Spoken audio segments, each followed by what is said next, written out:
हरे रामेति कृष्णेति नाम संकीर्तनं सदा लोकक्षेमाय कुर्वन्तं प्रेमिकं सद्गुरुं भजे। कलये सुन्दराकारं सदैकप्रियदर्शनम् अज्ञाननाशकं देवं सद्गुरुं मुरलीधरं रामं रामानुजं सीतां भरतं भरतानुजं सुग्रीवं वायुसूनुञ्च प्रणमामि पुनः पुनः। नमोऽस्तु रामाय सलक्ष्मणाय देव्यै च तस्यै जनकात्मजायै नमोऽस्तु रुद्रेन्द्रयमानिलेभ्यो नमोऽस्तु चन्द्रार्कमरुद्गणेभ्यः। जानकीकान्तस्मरणं जय जय राम राम सद्गुरुनाथ महाराज की जय। आंजनेय स्वामी की जय। ஷியஃபதியினுடைய பரம கிருபையினால சுந்தரகாண்டம் தொடர்ச்சியாக பார்க்கக்கூடிய ஒரு பெரும் பாக்கியம். இதற்கு முன்னாடி பூர்வ சர்க்கம் 4வது சர்க்கம் சுந்தரகாண்டத்தில் பார்த்தோம். இந்த லங்கினி எல்லாரையும் ஜெயிச்சு இடது காலை வச்சு உள்ளே வந்து லங்கையின் எழில், லங்கையில் என்னென்ன வீடுகள் என்னென்ன மாளிகைகள் இருந்தது, அதை கவி எப்படி எப்படிலாம் பார்க்கிறார், அந்த விஷயங்கள்லாம் மொத்தமாக பார்த்தோம். தேடிகிட்டே இருக்கும்பொழுது ஆஞ்சநேய சுவாமிக்கு மேலே பார்க்கிறார் சந்திரன். ஒரு 9-10 மணி இருக்கும், இது 9-10 PM இருக்கும் போல இருக்குது.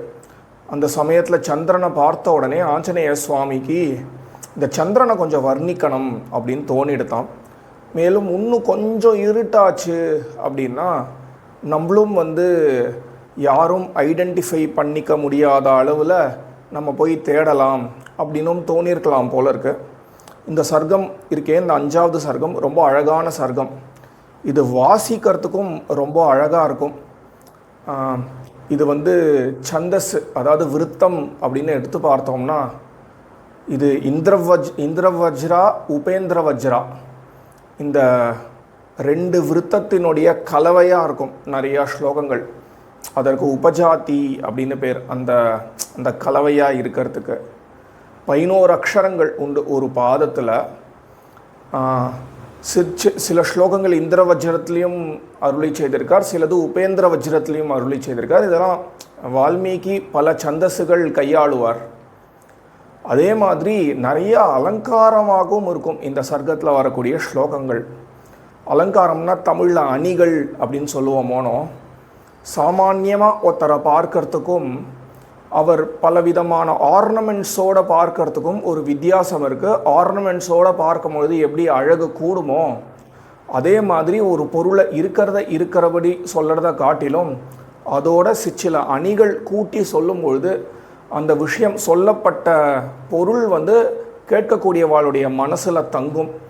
அந்த ரீதியில் நிறைய அணிகளை வந்து பிரயோகப்படுத்தியிருக்கார் வால்மீகி. சந்திரனை தானே பார்க்கிறார் ஆஞ்சநேய சுவாமி. ஆனால் இந்த சந்திரன் இதுவோ அதுவோ அப்படிங்கிற மாதிரி பல வர்ணனைகள் இந்த சர்க்கத்தில் நம்ம பார்க்கலாம். அலங்காரம் அப்படின்னு பார்த்தா உத்பிரேக்ஷா அப்படிங்கிற ஒரு அலங்காரம் நிறையா இந்த சர்க்கத்தில் உபயோகப்படுத்தியிருக்கார். சம்பாவனாஸ்யாத் உத்பிரேக்ஷா வஸ்து ஹேத்து பலாத்மனா. 3 விதமான உத்பிரேக்ஷா இருக்குது. முதல்ல உத்பிரேக்ஷானா என்ன இப்போ சொன்னேன் இல்லையா, ஒரு விஷயம் அந்த விஷயத்துக்கும் மற்றும் ஒன்றுக்கும் ஒரு சமான தர்மம் இருக்குது, ஒரு காமன் ட்ரெய்ட் இருக்குது. அதனால சொல்லப்படக்கூடிய விஷயம் அதுவா அப்படின்னு சொல்கிறதுக்கு தான் உத்பிரேக்ஷா அப்படின்னு பெயர். புரியும் நினைக்கிறேன். அந்த உத்பிரேக்ஷா 3 விதமாக பிரியறது. அது திருப்பி ஃபர்தர் இன்னொரு 3 விதமாக வேற பிரியறது. வஸ்து ஹேத்து பலன், இந்த 3 விஷயங்களை கொண்டு இந்த உத்பிரேக்ஷா இன்னும் கொஞ்சமே நிறையா பிரியறது. இதற்கு ஒரு உதாரணத்தோடு பார்க்கணும் அப்படின்னா, தூமஸ்தோயம் தமஷங்கே கோகி விரக சுஷ்மனாம் அப்படின்னு இது ஒரு உதாரணம். ராத்திரி வந்துடுத்து, ஆனால் ராத்திரி வந்துடுத்து அப்படின்னு சொல்கிறது ஒரு கவிக்கு அழகான. அதனால ராத்திரி வந்ததை எப்படி சொல்கிறார் அப்படின்னா, தமக இந்த அணியில், தட் இஸ் இந்த ஒரு அலங்காரத்தில் இந்த ஷங்கே மண்யே இதெல்லாம் வரும் இந்த ஒரு அலங்காரத்தில். இதுவாக இருக்கலாம், ஐ டவுட்டுன்னு சொல்கிறாலும், நான் சந்தேகிக்கிறேன்னு, அந்த மாதிரி வார்த்தைகள்லாம் உபயோகப்படுத்தினாலே இந்த அணி அப்படின்னு தெரிஞ்சுக்கணும்னு சொல்கிறார் சாஸ்திரத்தில். அந்த விதத்தில் தூமஸ்தோயம் தமஷங்கே கோகி விரக சுஷ்மனாம். ராத்திரி வந்துடுத்து. ஆனால் அந்த கவி எவ்வளோ அழகாக சொல்கிறாருன்னா, ஒரு பக்ஷி இருக்குது, கோகி, அது ஒரு பக்ஷி.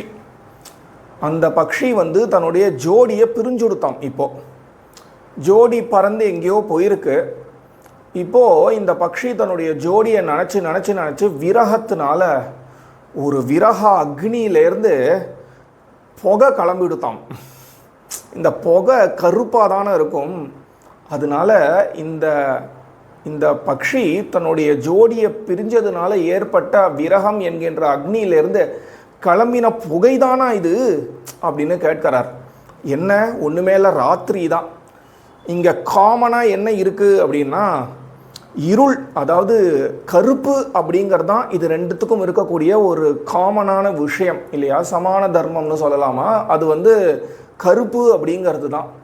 ஆனால் இந்த ஒரு அணியை கொண்டு இப்படி சொல்லுறது கொஞ்சம் அழகாகவே இருக்கும். இன்னும் நிறையா உதாரணங்கள் சொல்லப்பட்டிருக்கு. லிம்பதீவ தமோங்கானி வர்ஷதீவாஞ்சனம் நபகா லிம்பதீவ தமோங்கானி. திருப்பி அதே தான். இப்போ ராத்திரி பிறந்துடுத்து. அந்த ராத்திரி பிறந்ததை எவ்வளோ அழகாக சொல்கிறார் அப்படின்னா, என்னது திடீர்னு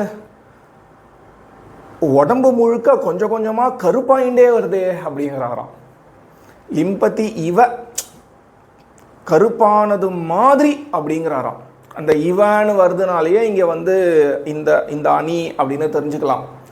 அதே மாதிரி வர்ஷதி இவ, வர்ஷதி அப்படின்னா பொழியறதுன்னு அர்த்தம். மழை பொழிஞ்சு கேள்விப்பட்டிருக்கோம், பலவிதமான ரெயின்ஸ் கேள்விப்பட்டிருக்கோம். இங்கே இந்த கவி ரொம்ப அழகாக சொல்கிறார், வர்ஷதீவ அஞ்சனம். அஞ்சனம்னா கண்ணு கட்டுக்கிறோமே மை, அந்த மை, திருஷ்டிக்கு ஒரு மை இடுவாள், அந்த மை திடீர்னு பார்த்தா ஆகாசத்துலேருந்து இந்த மை மழை என்ன பொழிஞ்சு கொடுத்தா என்ன அப்படிங்கிறார். ஒன்றுமே இல்லை, சூரியன் அஸ்தமிச்சு ராத்திரி வந்திருக்கு, அவ்வளவுதான். ஆனால் கவிகள் இந்த மாதிரி அணிகள்னால் யூஸ் பண்ணி அழகழகாக தன்னுடைய கருத்தை சொல்லுறது அப்படிங்கிறது நம்ம காவியத்தில் பார்க்கலாம். ஸ்ரீமத் ராமாயணம் அப்படிங்கிறது ஒரு உத்தம காவியமாக இருக்கிறதுனால இந்த விஷயத்தையும் கூட வால்மீகி சேர்த்தே அருளி செய்துட்டு வரார். காவியம் அப்படிங்கிறதுனால இந்த அணிகள்னால் கொஞ்சம் சொல்லலாமே அப்படின்னு தோணித்து. ததசமத்தியம் கதமம் சுமந்தம் ஜோத்ஸ்னாவிதானம் மகதுத்வமந்தம் ததர்ஷ தீமான் திவிபானுமந்தம் கோஷ்டே விஷம் மத்தமிவ பிரமந்தம். இந்த சந்திரன் பார்க்கிறார். இது கிட்டத்தட்ட பூர்ண சந்திரன் மாதிரி இருக்கு. இது நன்னா இவர் பார்க்கும்போது ஆகாசத்துக்கு மத்தியில் வந்துடுத்தாம். இது எப்படி இருக்கு அப்படின்னா, ஒரு கோஷாலையில் நிறையா மாடுகள் இருக்கும் பொழுது அந்த மாடுகளுக்கு மத்தியில் ஒரு வெண்மையான ஒரு காலை ஜம்னு நடுவில் வந்தது அப்படின்னா எப்படி இருக்குமோ அது மாதிரி இந்த நட்சத்திர கூட்டங்களுக்கு மத்தியில் இந்த ஒரு சந்திரன் உதயமாயிருக்கான். லோகஸ்ய பாபானி விநாசயந்தம் மகோததிம் சாபி சமேதயந்தம் பூதானி சர்வாணி விராஜயந்தம் ததர்ஷ சீதாம்சுமதாபியாந்தம். லோகஸ்ய பாபானி விநாசயந்தம், லோகத்தில் இருக்கக்கூடிய எல்லா பாப்பத்தையும் ஒழிக்கிறதாம் இந்த சந்திர உதயம். அது எப்படி சந்திரன் எப்படி ஒழிக்க முடியும் அப்படின்னா, இருட்டில் தான் நிறைய பேர் தப்பு பண்ணுவா. திருட்டு முதலியவைனா இருட்டாக இருக்கும் பொழுது தான் பண்ண முடியும். இந்த சந்திரனுடைய ஒளி உலகம் முழுக்க பரவறதுனால லோகஸ்ய பாபானி, உலகம் முழுக்க பரவறதுனால திருடர்கள் முதலியவர்கள், அதாவது இருட்டில் திருட்டுத்தனம் பண்ணக்கூடியவர்களால் அந்த ஒரு பாப்ப தொழிலில் ஈடுபட முடியலையாம். அதனால இருக்கக்கூடிய எல்லா பாப்பத்தையும் ஒழிக்கக்கூடியதாக அமைஞ்சிருக்காம இந்த சந்திரோதயம். மகோததிம் சாபி சமேதயந்தம், இந்த சந்திரன் உதிக்க உதிக்க உதிக்க இந்த சமுத்திரத்தில் வரக்கூடிய அலைகள் எல்லாம் பெருசு பெருசாக வருது. இந்த சந்திரனை தொட்டுடலாமா அப்படிங்கிற மாதிரி பெரிய பெரிய அலைய இந்த சமுத்திரத்தையே பெருசுபடுத்துகிற மாதிரி இருக்காம் இந்த சந்திரோதயம். அதுக்கப்புறம் ரொம்ப முக்கியமான விஷயம், பூதானி சர்வாணி விராஜயந்தம். இங்கே ஆஞ்சநேய சுவாமி வந்திருக்கிறதே சீதையை கண்டுபிடிச்சிண்டு சீதையை பார்த்துட்டு போகிறதுக்காக. முடிஞ்சுது அப்படின்னா லங்கை முழுக்க ஒரு நோட்டம் விட்டு ராமரிடத்தில் ஒரு ரிப்போர்ட் சப்மிட் பண்ணலாம் அப்படிங்கிறதுக்காக. அதற்கு ரொம்ப ஹேத்துவாக இந்த சந்திரன் என்ன பண்ணுறது, பூதானி சர்வாணி விராஜயந்தம். இந்த சந்திர உதயத்தினால இருக்கக்கூடிய எல்லாமே பிரகாசமாக தெரியறதான்.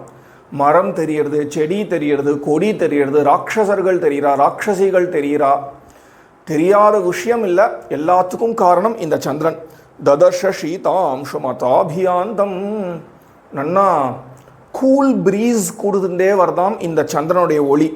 யாபாதி லக்ஷ்மீர் புவி மந்தரஸ்தா ததா பிரதோஷேஷு ச சாகரஸ்தா ததைவ தோயேஷு ச புஷ்கரஸ்தா ராஜசா சாரு நிஷாகரஸ்தா.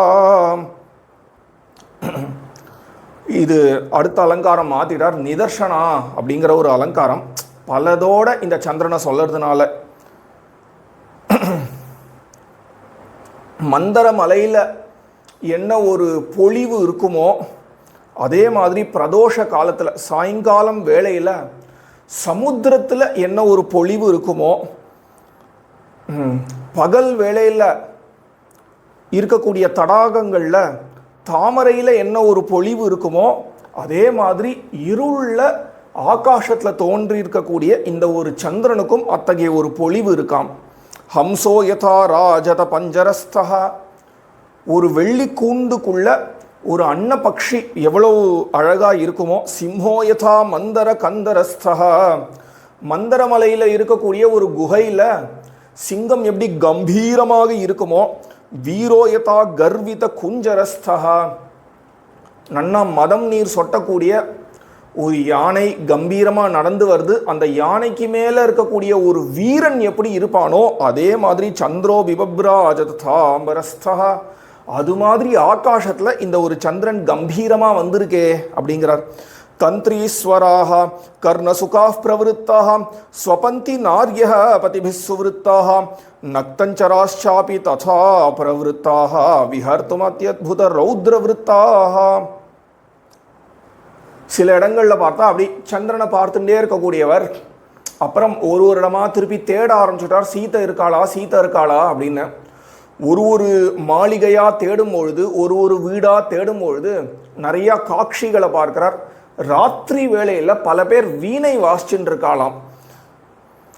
அந்த வீணை சப்தம் கேட்கறது அது ரொம்ப நன்னா இருக்கு, காதுக்கே இனிமை ஊற்றா மாதிரி இருக்கு.